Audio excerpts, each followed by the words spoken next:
আজকে বের হয়ে গেলাম, বেড়ানোতে যাব। তো আপনারা আমার সম্পূর্ণ ভিডিওটা আশা করি দেখবেন, তাহলে বুঝতে পারবেন যে আমি আজকে কোথায় গেছিলাম এবং কোন জায়গাতে যাওয়ার উদ্দেশ্যে বের হয়েছি। তো সর্বপ্রথমে সবাইকে জানাই আসসালামু আলাইকুম এভরিওয়ান। সবাই কেমন আছেন? আশা করি সবাই ভালো আছেন। আল্লাহ তাআলার অসীম রহমতে আলহামদুলিল্লাহ আমিও ভালো আছি। তো আজকে অনেক দিন যাবৎ বেড়ানো হচ্ছে না বা বাহিরে কোথায় যাওয়া হচ্ছে না, অনেক সমস্যার মধ্যে দিয়ে যাচ্ছে আমার দিনগুলা। জানি না কবে এই সমস্যাগুলা ফেস করে আমি কাটিয়ে উঠতে পারবো। ইনশাআল্লাহ একদিন সব দুঃখ কষ্ট এবং সব জোর ঝামেলা একদিন ইনশাআল্লাহ কাটিয়ে উঠতে পারবো।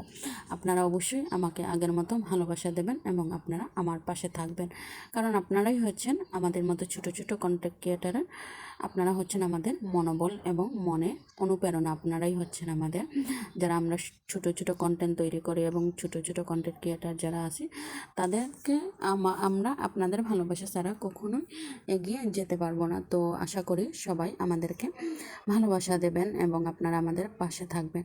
তো আজকে আমি বের হয়ে যাচ্ছি, কিছুক্ষণ বেরাবো শহরের মধ্যে দিয়ে। তো এটা হচ্ছে আপনাদেরকে বলে নেই আমি যে এটা হচ্ছে মালিচড়ার চায়ের বাগান, এদিক দিয়ে যাচ্ছি আমি, শহরে যাব।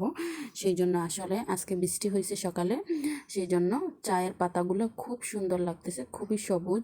আপনারা দেখতে পারতেছেন রাস্তার দুই পাশ দিয়ে চায়ের বাগান, আর মধ্যেখানে রাস্তা, খুবই ভালো লাগতেছে এখানে।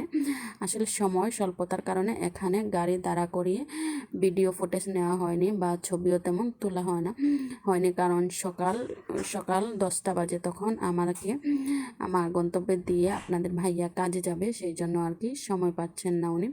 তারপরেও হালকা একটু দাঁড়িয়েছি, তার মধ্যে আবার বৃষ্টিও হচ্ছে, সেই জন্য সাথে যেহেতু বাচ্চারা আছে সেই জন্য আর বেশিক্ষণ আমরা এখানে সময় কাটাইনি, চলে গেছি। তো এই যে দেখতে পারতেছেন সকালের চারিদিকটা খুবই সুন্দর লাগতেছে এবং বৃষ্টি হয়েছে, সেই জন্য পাতাগুলো খুবই পরিষ্কার এবং স্বচ্ছ আর সবুজে সবুজে সমারোহ, সেটা তো আপনারা দেখতেই পারতেছেন। আসলে ক্যামেরার মধ্যেও যেরকম সুন্দর লাগতেছে, আসলে বাস্তবে এর চেয়ে আরও বেশি সুন্দর লাগতেছে আজকের সকালটা।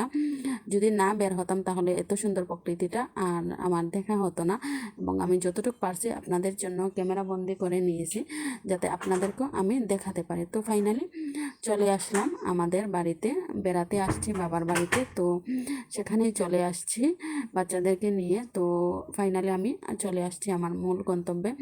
তো আজকের ভিডিও এই পর্যন্তই। আমার ভিডিওটা যদি আপনাদের কাছে ভালো লেগে থাকে তাহলে অবশ্যই আপনারা একটা লাইক, একটা কমেন্ট, একটা শেয়ার করে দিয়ে আপনারা আমার পাশে থাকবেন।